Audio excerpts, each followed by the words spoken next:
Hello everyone, आज हम लोग इलस्ट्रेशन स्टार्ट करने जा रहे हैं। तो मैं आपको पहले एग्जांपल फर्स्ट समझा रही हूँ। क्या कहता है हमारा example first. Aarti and Bharti दो पार्टनर्स हैं, रेशो दिया हुआ है 3:2 और आपको ट्रायल बैलेंस दिया हुआ है। ये सारी डेबिट आइटम्स दी हुई हैं आपको, ये सारी क्रेडिट आइटम्स दी हुई हैं।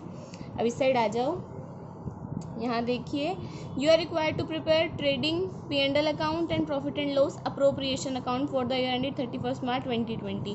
ट्रेडिंग अकाउंट बनाना है, प्रॉफिट एंड लॉस अकाउंट बनाना है। जो आप लोग +1 में बना कर आए हो वही दोबारा बनाना है, एक रिविजनरी क्वेश्चन है बस ये आपका। उसके बाद एक प्रॉफिट एंड लॉस अप्रोप्रिएशन बनाना है, जो मैंने आपको पिछले क्लास के अंदर पिछले लेक्चर में जिसका मैंने आपको फॉर्मेट समझाया था, वो अकाउंट बनाना है। कुछ एक एडजस्टमेंट्स दी हुई हैं। स्टॉक दिया हुआ है 31 मार्च 2020 का 60,000 रुपये, यानी कि क्लोजिंग स्टॉक दिया हुआ है आपको। ठीक है, इसका ट्रीटमेंट हम कर देंगे। रेंट दिया हुआ है, रेंट बोल रहा है रेंट जो है मार्च का नॉट पेड है, यानी कि आउटस्टैंडिंग है, देना बाकी है, पे नहीं किया, आउटस्टैंडिंग है, इसको भी ट्रीट करेंगे। मैं अभी सबका ट्रीटमेंट बताऊंगी क्या करना है। Depreciate computer by 20%, computer by 20% depreciation लगाना है, लगा देंगे। भारती को आपने सैलरी देनी है 5,000 पर मंथ और पार्टनर्स को इंटरेस्ट ऑन कैपिटल देना है। चलो ये सब कुछ हम कर लेंगे। मैं स्टार्टिंग से पहले ट्रेडिंग एंड P&L अकाउंट बनाती हूँ। एक बार स्टार्टिंग से एक एक आइटम करके हम पढ़ना स्टार्ट करते हैं। सबसे पहले हमें दिया था ओपनिंग स्टॉक 36,000। इसको मैंने क्या किया, यहाँ पे दिखाओ, ओपनिंग स्टॉक ट्रेडिंग के डेबिट में डाल दिया, ओपनिंग स्टॉक 36,000। ठीक है, नेक्स्ट आइटम दी हुई है परचेज। परचेज दी हुई है 6,20,000 की, इसको भी मैंने यहाँ ट्रेडिंग के डेबिट में दिखा दिया, परचेज 6,20,000 की। रिटर्न आउटवर्ड दिया हुआ था, रिटर्न आउटवर्ड है 4,000 का, तो मैंने रिटर्न आउटवर्ड को परचेज में से लेस करके दिखा दिया, बाकी बाहर दिखा दिया। ठीक है, उसके बाद रिटर्न इनवर्ड दिए हुए, रिटर्न इनवर्ड जो है वो सेल्स में से लेस हो जाएंगे, क्रेडिट साइड। डेटर्स दिए हुए, ये जो डेटर्स हैं ये हमारी बैलेंस शीट में जाते हैं, तो ये मैंने डेटर्स दिखा दिए। ये मैंने बैलेंस शीट बनाई है, सन्ड्री डेटर्स जितने के थे मैंने सन्ड्री डेटर्स दिखा दिए। सीक्वेंस वाइज मैं आइटम्स को चढ़ा रही हूँ बस।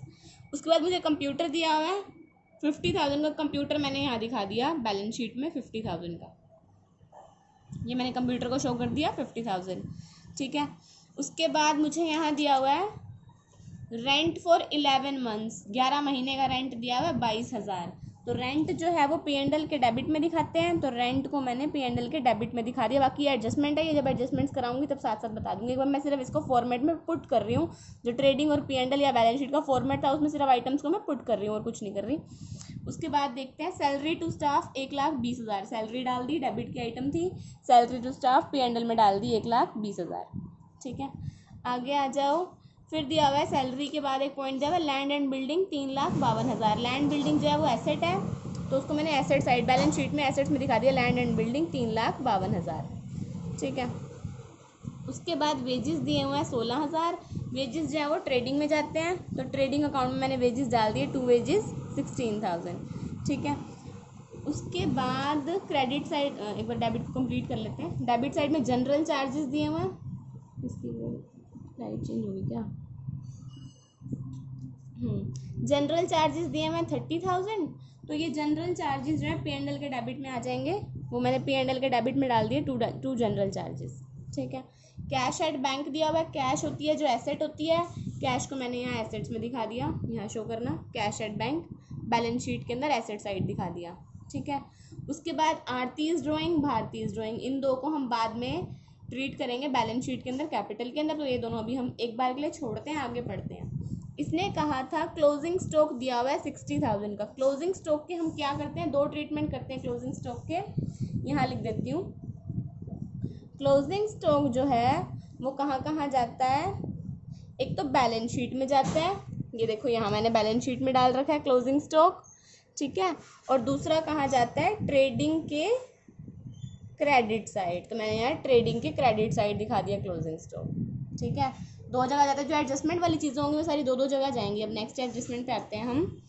Rent for the month of March has not been paid, यानी कि मार्च महीने का रेंट आप लोगों ने पे नहीं किया, सिर्फ एक महीने का रेंट है जो पे नहीं किया। ठीक है, तो एक महीने का रेंट पे नहीं किया, यानी कि पे नहीं किया तो देना बाकी है, आउटस्टैंडिंग रेंट है। तो जो आउटस्टैंडिंग रेंट है उसका आप क्या ट्रीटमेंट करोगे, आउटस्टैंडिंग रेंट का आप ट्रीटमेंट करते हो, एक तो रेंट में प्लस हो जाएगा क्योंकि देना बाकी है, और दूसरा ये आपकी लाइबिलिटी है, लाइबिलिटी साइड शो कर देंगे। तो मैंने क्या किया, आउटस्टैंडिंग रेंट को रेंट के अंदर प्लस कर दिया, यहाँ पर देखो P&L में रेंट था, रेंट में प्लस कर दिया और लाइबिलिटीज़ में दिखा दिया, ये थी लाइबिलिटीज़, ये रहा आउटस्टैंडिंग रेंट 2000 रुपये। ठीक है, अब इसको 2000 मैंने कैलकुलेट कैसे किया वो देख लो। एक बार क्वेश्चन पे दोबारा आओ, रेंट दिया हुआ था, इसमें लिखा हुआ है रेंट फॉर 11 मंथ्स 22,000 रुपये। अगर ये 22,000 रुपये 11 महीने का रेंट है तो एक महीने का कितना हो गया, 2,000 रुपये। तो वो एक महीने का 2,000 यहाँ से मैंने ऐसे कैलकुलेट कर लिया। ठीक है, चलिए आगे। डेप्रिशिएट कंप्यूटर बाय 20%, कंप्यूटर की वैल्यू का 20% डेप्रिशिएट कर दो। अब डेप्रिसिएशन यहीं पे यहाँ लिख के दिखा देती हूँ। डेप्रिसिएशन का आप क्या करते हो, डेप्रिसिएशन का आप क्या करते हो, तो एक तो उसको एसेट में से माइनस कर देते हो और P&L के डेबिट में दिखाते हो। तो मैंने यहाँ पे कंप्यूटर पे -50 का 20% निकाला, 10,000 आया, डेप्रिसिएशन यहाँ माइनस कर दिया एसेट में से, और एक तो मैंने एसेट में से माइनस कर दिया, दूसरा ट्रीटमेंट क्या करना होता है, P&L के डेबिट में शो करना होता है। तो ये रहा मेरा P&L account, depreciation on computer. ठीक है, चलो आगे देखो। बस ये सैलरी और ये कमीशन वाली बातें या इंटरेस्ट ऑन कैपिटल वाली बातें, ये सब तो P&L अप्रोप्रिएशन की है, इसका काम खत्म। अब हमने क्या किया, इस साइड का टोटल किया, खर्चे माइनस किए, जो बैलेंस बचा उसको हम यहाँ पे बोलते हैं ग्रॉस प्रॉफिट, क्योंकि ये ट्रेडिंग अकाउंट है। तो ग्रॉस प्रॉफिट CD था, इस ग्रॉस प्रॉफिट को यहाँ पे ब्रॉड डाउन करा, BD कर दिया, 3,20,000 था, यहाँ उतार लिए। फिर इस साइड को टोटल किया, यहाँ के खर्चे सारे माइनस कर दिए, जो यहाँ पर बच के आएगा वो नेट प्रॉफिट बच के आएगा 1,37,000। ठीक है, तो अब ये वाला जो प्रॉफिट आया वो मैं P&L अप्रोप्रिएशन में ट्रांसफ़र करूँगी, बाय P&L नेट प्रॉफिट 1,37,000 यहाँ मैंने ट्रांसफ़र कर दिया। अब यहाँ क्वेश्चन पे आओ। अब इसने क्या कहा था, Bharti is to be allowed a salary of 5,000 per month. Bharti को सैलरी देनी है, तो आप लोगों को फॉर्मेट मैंने बताया था कि सैलरी P&L अप्रोप्रिएशन में देनी होती है। भारती को अगर आपने सैलरी देनी है 5,000 पर मंथ है, 5,000 इंटू 12, पूरे साल की सैलरी होगी 60,000। ठीक है, आगे आओ। Partners are entitled to interest on capital 6%, partners को 6% इंटरेस्ट ऑन कैपिटल देना है। इनकी कैपिटल कितनी कितनी है, ये दे रखी है क्वेश्चन में। आरतीज कैपिटल, भारतीज कैपिटल 3 लाख और 1,50,000। तो आरती की कैपिटल 3 लाख थी, यहाँ आओ, इसकी कैपिटल 3 लाख थी, तो 3 लाख का 6%, 6 3 18,000 ये आ गया। और भारती की कैपिटल दी हुई है 1,50,000, तो 1,50,000 का 6%, 15 × 90, 9,000 रुपये ये आ गया। तो इस तरह से नॉर्मली परसेंटेज कैलकुलेट करती बस इंटरेस्ट ऑन कैपिटल। इसमें से इन दोनों खर्चों को माइनस किया, प्रॉफिट आ गया 50,000, रेशो दिया हुआ था 3:2। इस 50 को 3:2 में इन दोनों में बांट दिया, तो इसके हिस्से आया 30,000, इसके हिस्से आया 20,000। बांटा किस तरीके से वो मैं बता देती हूँ। 50,000 था तो 3/5, 3 और 3 और 2 5 होता है, नीचे टोटल करके लिखते होते हैं, तो 5 से ये कट गया, 10,000 आया, 10 × 3 30, तो ये तो हिस्सा आया आरती का। ऐसे ही 50,000 × 2/5, ये 20,000 आया, ये हिस्सा आया भारती का। इस तरीके से मैंने प्रॉफिट डिवाइड कर दिया। ठीक है, क्रेडिट वाली आइटम्स रह गई थी, ये भी बता देती हूँ कहाँ कहाँ जाएंगी। सेल्स जो है वो क्रेडिट में जाती है, रिटर्न आउटवर्ड मैं डील कर चुकी हूँ। क्रेडिटर्स जो है लाइबिलिटीज़ में जाएंगे। इंटरेस्ट आपको क्रेडिट में दिया हुआ है, यानी कि रिसीव हो रहा है, तो ये P&L के क्रेडिट में दिखा रखा है, यहाँ देख लो, P&L के क्रेडिट में मैंने डाल रखा है। ठीक है, उसके बाद बाकी कैपिटल था, कैपिटल का मैंने डील कर दिया। ठीक है, अब आओ बैलेंस शीट को कंप्लीट कर देती हूँ। अब मैंने क्या किया, आरती की कैपिटल अपने को दी हुई थी 3 लाख रुपए। ठीक है, तो कैपिटल में से ड्राइंग्स को तो माइनस किया, ये ड्राइंग्स दी हुई थी क्वेश्चन में, आरती की ड्राइंग्स है 20,000 रुपये। तो अपन ने क्या किया, कैपिटल में से ड्राइंग्स को माइनस कर दिया, जो इंटरेस्ट ऑन कैपिटल इनको रिसीव हुआ है आरती वाला आरती में ऐड कर दिया। इसके अलावा जो प्रॉफिट इनको रिसीव हुआ है 30,000, वो मैंने इसमें ऐड कर दिया।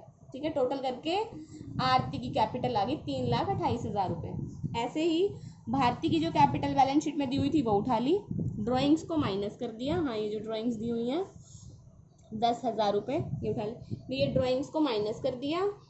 इसके अलावा हमने भारती को सैलरी भी दी थी, जो जो पार्टनर्स को मिला है वो इसमें ऐड होता है। सैलरी भी दी थी, सैलरी यहाँ ऐड हो जाएगी। इंटरेस्ट ऑन कैपिटल दिया था, इंटरेस्ट ऑन कैपिटल यहाँ ऐड हो जाएगा। प्रॉफिट दिया था, प्रॉफिट यहाँ पे ऐड हो जाएगा। ठीक है, इस तरह से ये इसका बैलेंस आ जाएगा। लास्ट में बैलेंस शीट का टोटल सॉरी तो लास्ट में हमारी बैलेंस शीट का टोटल मैच हो जाएगा। इस तरह से हमारा ये क्वेश्चन कंप्लीट हुआ। तो आप अब अपनी बुक की भी साथ साथ हेल्प ले सकते हैं, और ये जो मैंने समझाया है ये इस तरह से आप इसकी एक्सप्लेनेशन को देख सकते हैं। अब मैं आती हूँ नेक्स्ट क्वेश्चन की तरफ। Second question,